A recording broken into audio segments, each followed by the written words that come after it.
We're delighted to welcome you all to the Great BAME Debate. My name is Philimi Ojo, and I'm an Executive Support Manager at Aon, and I also co-chair our Multicultural Network. And joining me this evening is Siva Kartikayan, Head of Financial Governance, and also co-chair of our Multicultural Network.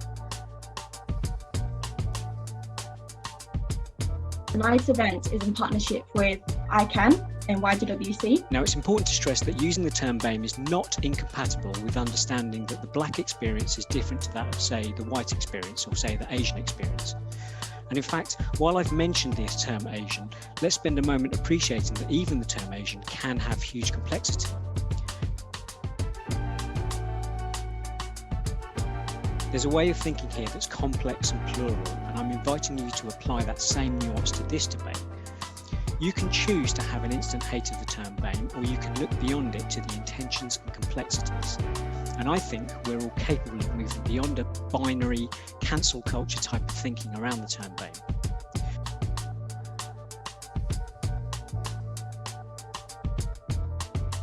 Now, language is used to normalize irrational thought. There's 6 billion people in Asia and Africa. Just try and digest that. 6 billion people out of a total of 7.7 billion. And by grouping everyone together as non-white, some homogenous group that must share similar characteristics, by adding them to our organization is not only ineffective, but I would go as far as saying it's irresponsible. In conclusion, the term BAME was set up with the intention of unity. What it's turned into, unfortunately, is uniformity. And to do the bare minimum to tick that box, when you do the bare minimum, you're going to get the bare minimum out.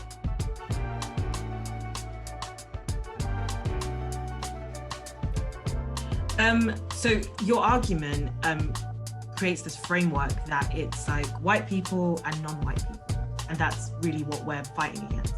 And again, I would say that lacks nuance. The issues within us, even as individuals, as groups, as communities, we have different issues. And to kind of frame it in this framework that, oh, if one person helps, then we can all help, then it's not really the issue. We can be allies, and issues within other communities, we can support them. That doesn't necessarily mean there'll be issues within our own communities. And that's why nuance is really important within this, for us to basically not frame it as it's them and us and BAME together as some collective, oppression. So with respect, I think because I didn't actually finish my argument, you've rather missed the point, which is that I'm referring to the commonality of our experience as a unifying factor. We do have some common experiences. And I'm saying that if you look away from the superficial and just saying it's either white or non-white, and look at how we can help each other, there are grounds in which we can do that.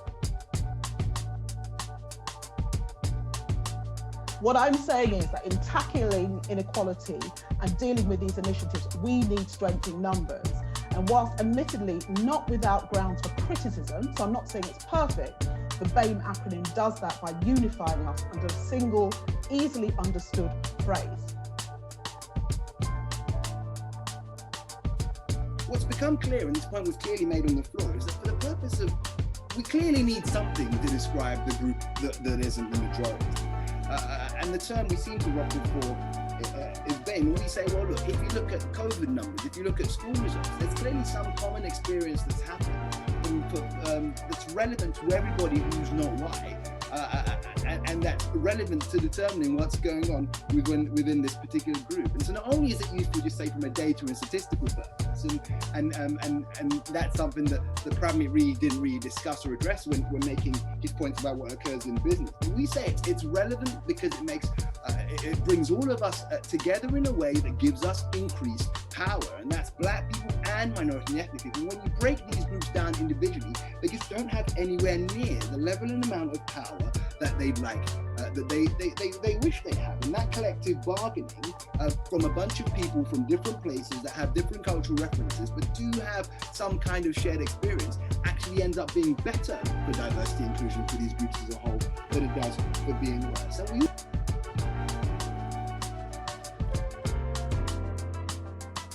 actually in education, we see that it really distracts from issues. We see that Bangladeshi children often do terribly badly. We see that Caribbean kids, and particularly Caribbean boys, underperform African girls to a huge degree. So we are obscuring facts. COVID is another situation where we on the proposition are saying there's been a huge obscuring of the issues. Chinese people less likely to die than white people. Well, using the term BAME in no way helps us there. And then we have this point about the power of collective action. Well, I think it's interesting that, historically in the 70s when the term BAME was started, we had about 2% Black people in the census. That's not the position now. 14 is a lot more than that. And if we want collective action, we on the proposition are explaining that collective action needs to be collective action of all minority people. No one likes labels, and this is something that's exploded pretty much this year. This discomfort around the use of the term BAME, but it has actually been around for a long time. And I hope, regardless of what side you are on, you took some takeaways today around how complicated and complex this matter is.